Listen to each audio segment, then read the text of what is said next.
Hey, this is Miss Gail. I'm one of the nurse practitioners here at Canopy. I'm super excited to be here with y'all today to read a book. The book I've chosen is You Are Special by Max Lucado. The Wimmicks were small wooden people. All of the wooden people were carved by a woodworker named Eli. His workshop sat on a hill overlooking their village. Each Wemmick was different. Some had big noses, others had large eyes. Some were tall and others were short. Some wore hats, others wore coats. But all were made by the same carver and all lived in the village. And all day, every day, the Wimmicks did the same thing. They gave each other stickers. Each Wemmick had a box of golden star stickers and a box of gray dot stickers. Up and down the streets all over the city, people spent their days sticking stars or dots on one another. The pretty ones, those with smooth wood and fine paint, always got stars. But if the wood was rough or the paint chipped, the Wimmicks gave dots. The talented ones got stars too. Some could lift big sticks high above their heads or jump over tall boxes. Still others knew big words or could sing pretty songs. Everyone gave them stars. Some Wimmicks had stars all over them. Every time they got a star, it made them feel so good. It made them want to do something else and get another star. Others, though, could do little. They got dots. Punchinello was one of these. He tried to jump high like the others, but he always failed. And when he failed, the others would gather around and give him dots. Sometimes when he failed, his wood got scratched, so the people would give him more dots. Then he would try to explain why he failed. He would say something silly, and the Wimmicks would give him more dots. After a while, he had so many dots that he didn't want to go outside. He was afraid he would do something dumb, such as forget his hat or step in the water, and then people would give him another dot.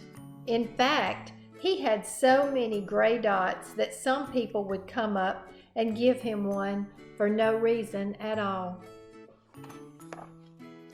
He deserves lots of dots, the wooden people would agree with one another. He's not a good wooden person. After a while, Punchinello believed them. I'm not a good Wemmick, he would say.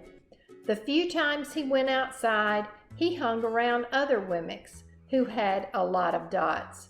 He felt better around them.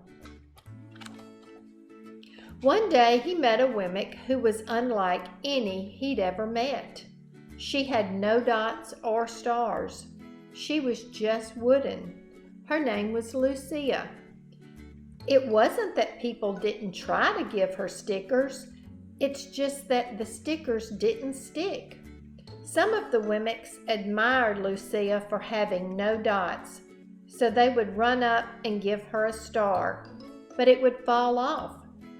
Others would look down on her for having no stars, so they would give her a dot, but it wouldn't stay either. That's the way I want to be, thought Punchinello. I don't want anyone's marks. So he asked the stickerless Wemmick how she did it. It's easy, Lucia replied.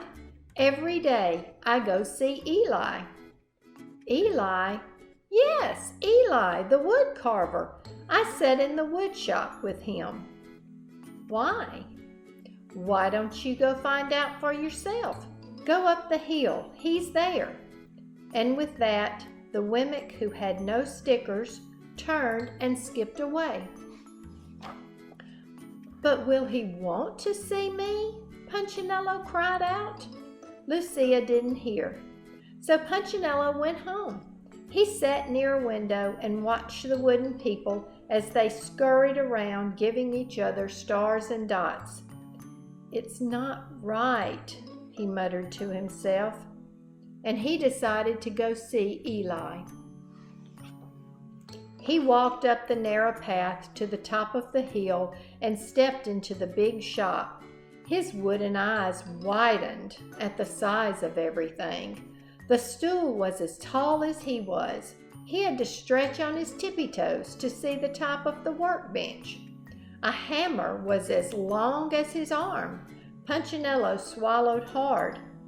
"I'm not staying here," and he turned to leave.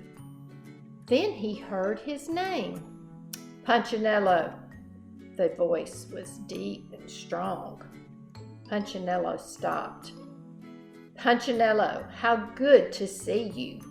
Come and let me have a look at you."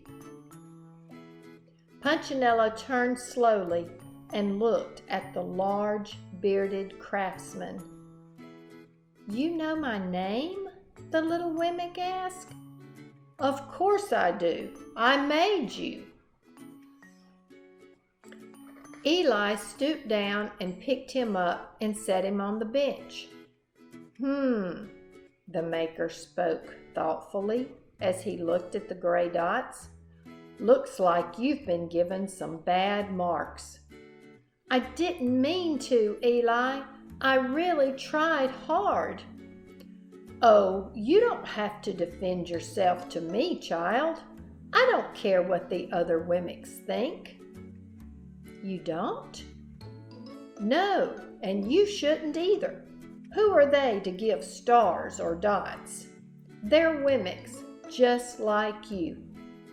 "What they think doesn't matter, Punchinello. All that matters is what I think, and I think you are pretty special." Punchinello laughed. "Me? Special? Why? I can't walk fast. I can't jump. My paint is peeling. Why do I matter to you?" Eli looked at Punchinello, put his hands on those small wooden shoulders, and spoke very slowly. "Because you're mine. That's why you matter to me." Punchinello had never had anyone look at him like this, much less his maker. He didn't know what to say.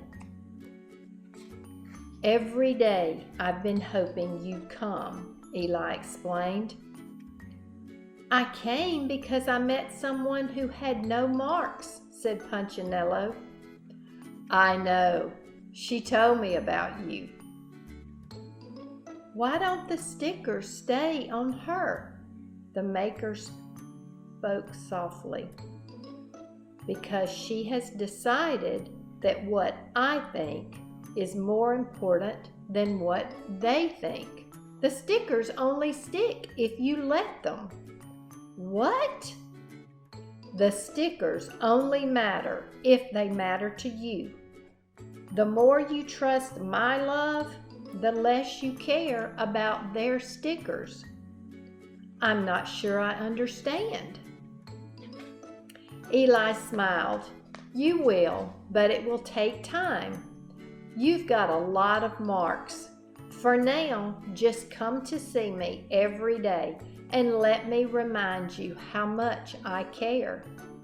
Eli lifted Punchinello off the bench and set him on the ground. "Remember," Eli said as the Wemmick walked out the door, "you are special because I made you, and I don't make mistakes." Punchinello didn't stop, but in his heart he thought, "I think he really means it." And when he did, a dot fell to the ground. Just want to remind each of you that you are beautifully and wonderfully and perfectly made, and you truly are special. I just want to let you know that We at Canopy Children's Solutions are here for you if you need us. Thanks again for letting me be a part of your day.